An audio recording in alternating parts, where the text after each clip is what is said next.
Laetitia Thomas. Bonsoir. Monsieur le Président, Monsieur le Vice-président, chers collègues, vous nous présentez ce soir le nouveau schéma directeur des déchets ménagers. Le précédent schéma directeur datant de 1992, comme l'a rappelé Monsieur le Vice-président. Il était donc naturel d'attendre de ce nouveau schéma innovation et ambition, les déchets étant un axe majeur pour répondre à l'urgence écologique que nous connaissons tous.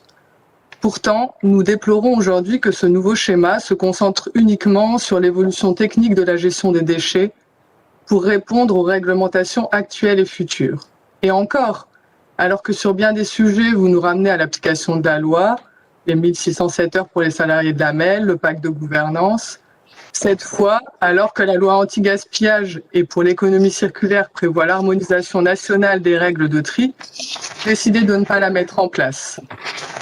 Lors des échanges autour de ce schéma, notre groupe Métropole écologiste, citoyenne et solidaire a été constructif. Nous avons fait une proposition détaillée, ambitieuse, de laquelle vous n'avez retenu que des bribes. Nous aurions aimé parler de consignes, d'exemplarité de la MEL dans ses achats, de structuration des filières de réemploi, d'utilisation des énergies renouvelables pour la collecte et pour le tri. Mais les discussions ont porté sur un point qui nous semblait acquis, qui est acquis partout en France, qui est la base du tri des déchets et contre lequel pourtant une grande partie des communes s'est élevée, le tri du verre à la source. Le tri du verre à la source permet de diminuer les coûts de collecte, d'améliorer les performances de recyclage et de réduire les risques d'accidents de travail pour les agents de collecte. Le tri du verre à la source permet une meilleure qualité des matériaux triés en bout de chaîne, qualité de tri qui conditionne les soutiens financiers de Citeo. Le rôle de la MEL est d'accompagner les maires et les communes dans ces transformations.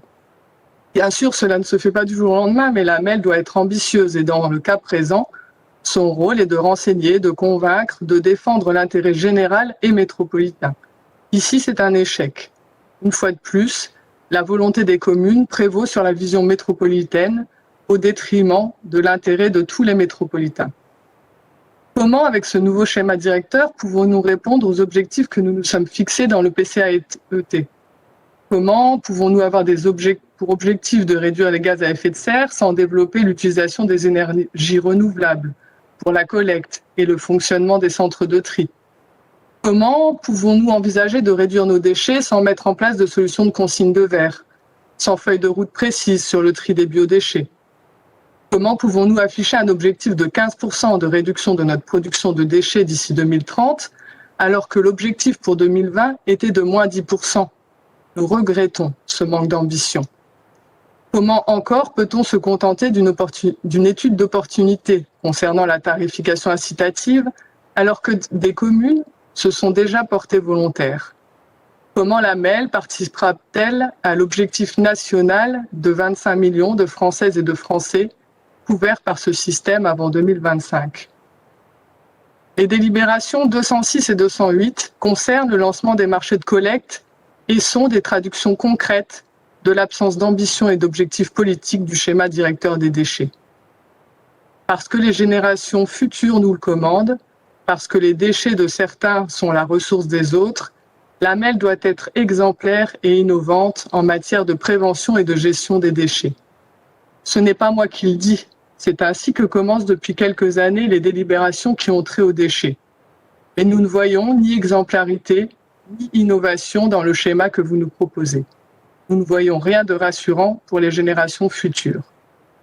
Alors que les solutions existent et se multiplient, que les habitantes et les habitants prennent conscience des enjeux liés aux déchets et se montrent volontaires pour changer leurs pratiques, la MEL ne leur donne pas les moyens d'avancer sur ce sujet.